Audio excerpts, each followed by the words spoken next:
Hello percussion class, welcome to the timpani unit. I'll be going through most of what is on that handout today, and whatever we don't finish, we'll get to in the next lecture. So enjoy. Here are our Yamaha timpani, and we purchased them just a couple years ago. They have a lot of really neat redesigns. What separates the timpani from all the other drums in the percussion family is that these are actually tuned to definite pitches. And the sizes are different. You can see here from left to right, like a piano keyboard, we go from low to high. If you reverse that setup, it's called the German style, and that's also pretty common. If you go to a Cleveland Orchestra concert, they actually will have the lower drums on the right-hand side. But I would say in the public schools, this is mostly how people will set it up. So the lowest drum is the 32-inch timpano, and timpano is singular for timpani. As we move up, we have the 29-inch drum, and then we have our 26-inch drum, and then we have our 23-inch drum. And in addition to this, you have a piccolo drum. This is 20 inches, a little bit less common. You'll see it's kind of off to the side and covered typically because we don't need it that often. It's more of a specialty instrument. There are some pieces that require you to play up into the treble clef, middle C or above. You will need one of these drums in order to execute that. The next thing is the way that the pedals are manufactured. What we have here is called the balanced action design, and this was developed by Ludwig and has become pretty standard. And what it refers to is that there's a balance between the tension on the head and the pedal mechanism.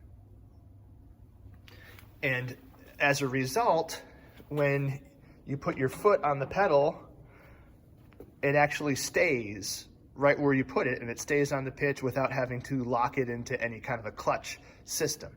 And we're gonna shoot on over to the recital hall so that you can see a separate type, which is called the ratchet type or Dresden style.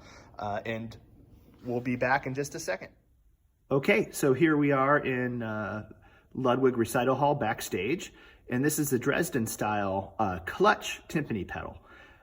You'll see that there's this piece right here with teeth that you lock into, and it keeps the pitch right where it needs to be. And here's the clutch, so you have to kick your foot horizontally before you can get the pedal to move vertically. And this is favored by professional timpanists because it's a little bit more accurate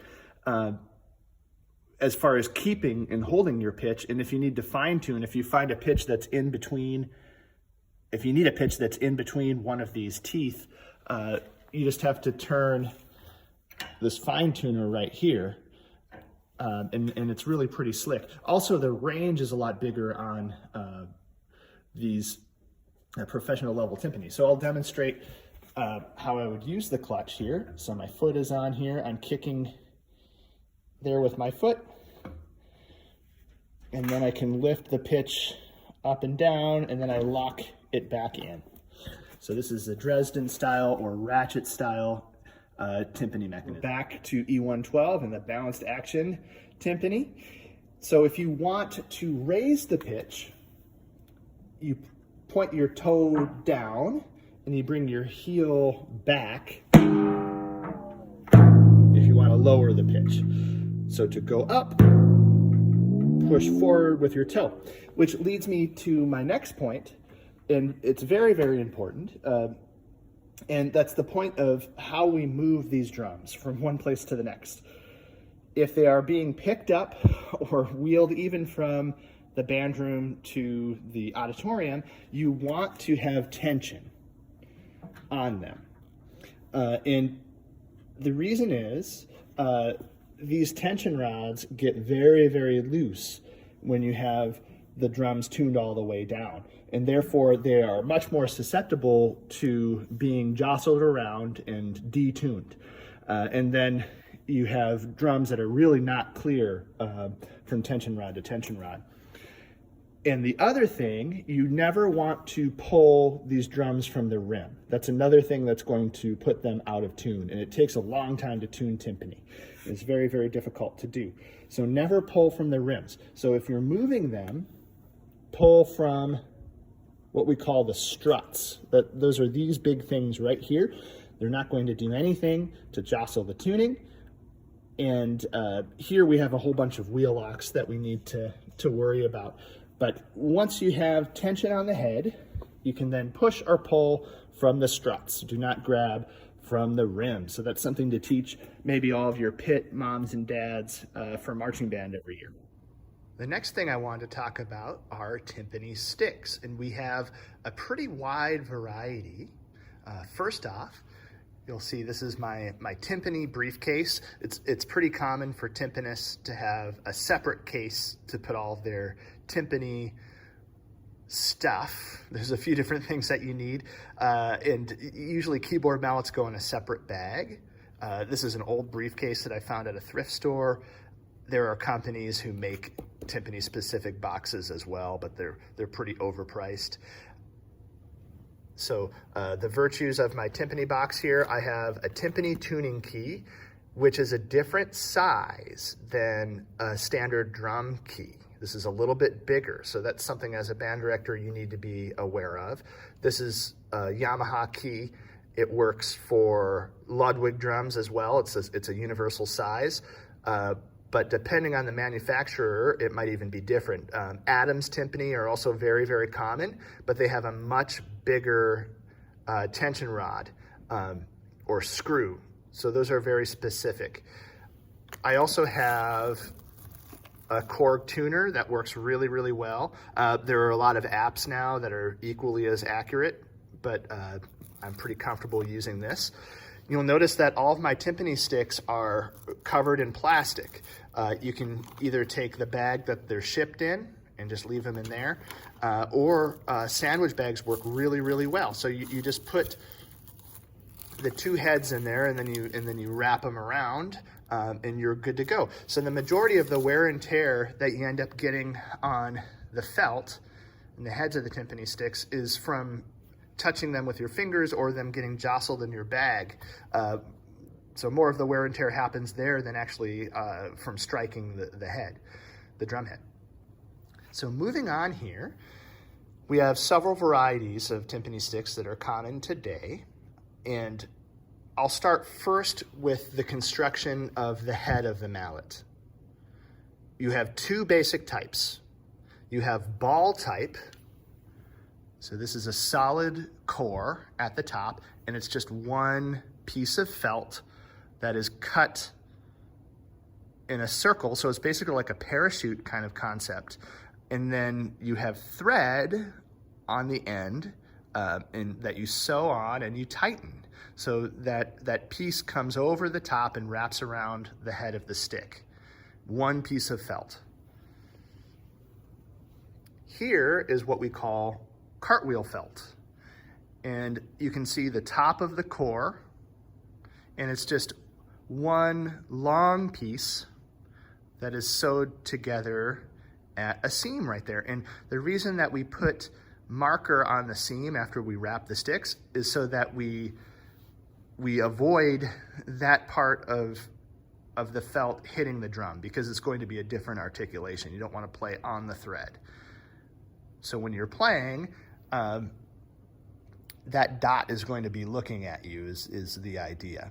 You don't have to worry about that with a ball type. Next are the types of sticks. In here I've got basically the three common types of materials here. Number one is going to be your hickory. This is just like a snare drum stick. This is really no different. Here we have bamboo. So this is a hollow kind of material. It's quite a bit lighter, and you'll see just naturally there's no taper to it. where with this, there's a pretty extreme taper that's common with the hickory sticks, like what we have with snare drum sticks. These are also bamboo. It's just from a different manufacturer. It's a little bit thicker. It all depends on where you go. Of course, this is a natural product, you know, and they match them as closely as they can, but some people really, really like these. Typically, the bamboo sticks are longer than the hickory sticks. And then over here, we have the most expensive variety. This is actually carbon fiber.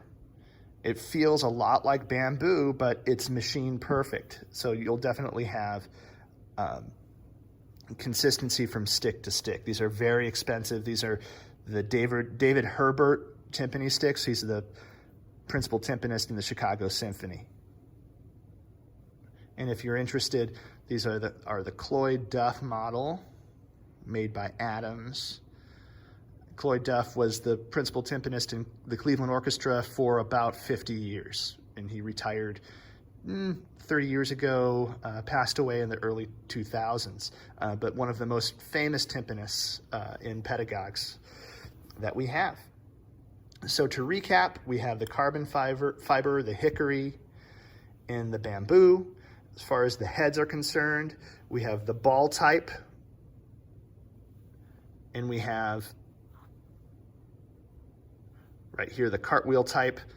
And these, the heads are a little bit different. They're disc shaped, but they're wrapped the same way that these ball type are. Same kind of thing here.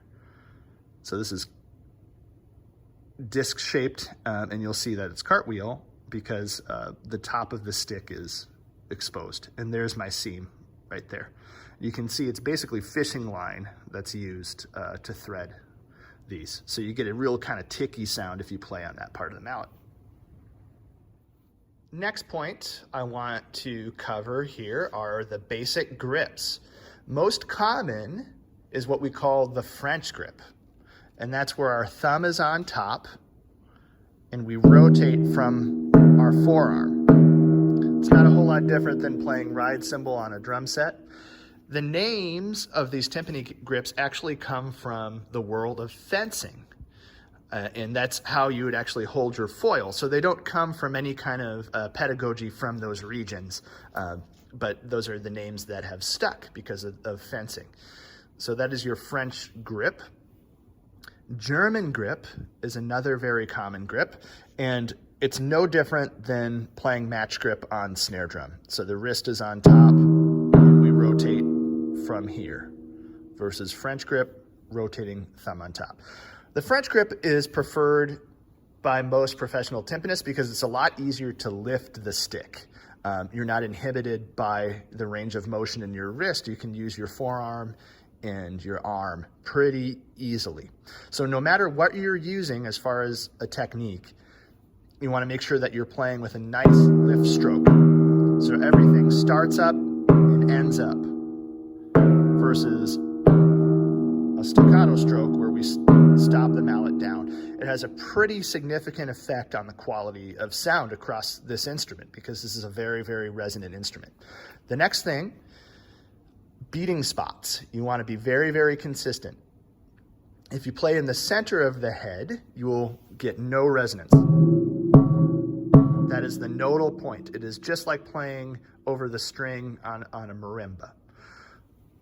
If you play 1/3 of the way from the rim to the center, you're going to find your sweet spot. So playing too close to the rim, very, very thin, 1/3 of the way is where you want to be. Some people say 3 inches. The problem with that is that each drum is a different size. So 3 inches here is going to be a pretty stuffy sound.